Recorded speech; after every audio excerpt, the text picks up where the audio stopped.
નમસ્કાર મિત્રો, તાજેતરમાં રાજકોટની અંદર એક કોળી સમાજના યુવાન ઉપર એક આઈપીએસ અધિકારીએ બર્બરતાપૂર્વક અત્યાચાર કર્યો હોય એવી એક ઘટના સામે આવી છે। એ કોળી સમાજના યુવાનના કહેવા મુજબ એમને તપાસના નામે બોલાવી એમને નિર્વસ્ત્ર કરી ઊંધા લટકાવી અને એમની ઉપર અત્યાચાર કરવામાં આવ્યો।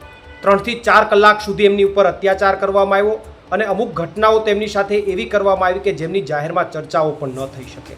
ત્યારે આ ઘટનાની અંદર તાત્કાલિક ધોરણે તપાસ કરી અને આમની અંદર જો એ અધિકારી હકીકતમાં જવાબદાર હોય તો એમની ઉપર ફોજદારી ગુનો દાખલ કરી અને એને જેલના સળિયાની પાછળ ધકેલી દેવા જોઈએ।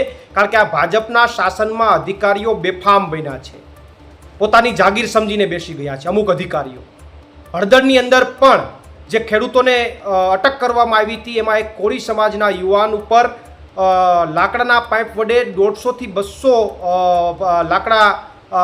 લાકડાના જે પાઇપ છે એના દ્વારા એમને મારવામાં આવ્યો હતો। અને અહીંયા રાજકોટની અંદર પણ જ્યાં યુવાન કહે છે એ પ્રમાણે એમની ઉપર અત્યાચાર, કોળી સમાજના યુવાન ઉપર અત્યાચાર કરવામાં આવ્યો છે। ત્યારે આ કેસની અંદર તાત્કાલિક ધોરણે એ જવાબદાર અધિકારીને જેલના સળિયાની પાછળ ધકેલી અને કોળી સમાજને ન્યાય આપવામાં આવે એવી મારી ઉગ્ર માંગ છે। પ્રવીણ રામ, પ્રદેશ ફ્રન્ટલ અધ્યક્ષ, આમ આદમી પાર્ટી।